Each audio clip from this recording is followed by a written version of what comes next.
नमस्कार. आज सकाळी एका राज्यस्तरावरच्या चॅनलवरून उमेश पाटील यांच्यावर 80 लाख रुपयांच्या फसवणुकीच्या संदर्भामध्ये गुन्हा दाखल झाल्याच्या संदर्भानं एक बातमी प्रसारित झाली.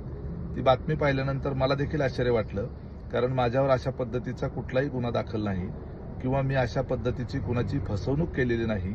या बाबतीत ज्या चॅनलवरून ही बातमी प्रसारित झाली त्यांच्या संपादकांच्या बरोबर मी स्वतः फोनवरून बोललो. त्यावेळेला जी FIR कॉपी रेफरन्स म्हणून त्या ठिकाणी वापरण्यात आलेली आहे, त्या FIR मध्ये माझ्या नावाचा कुठेही उल्लेख नाही.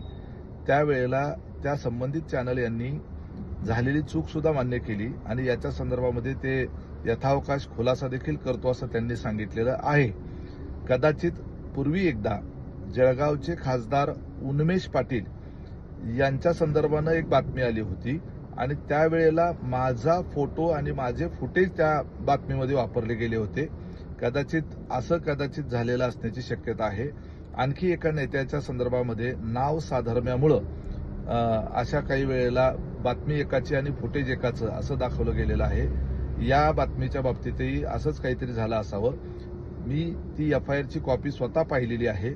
त्या FIRच्या कॉपीमध्ये कुठेही माझ्याशी संबंधित त्या ठिकाणी कसलाही उल्लेख नाही आणि कुठलंही नाव नाही.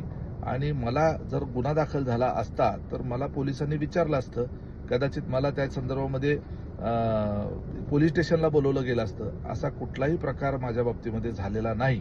तर यातून काही माझे हितचिंतक त्या संदर्भातली क्लिप व्हायरल करून मला बदनाम करण्याचा प्रयत्न करत आहेत.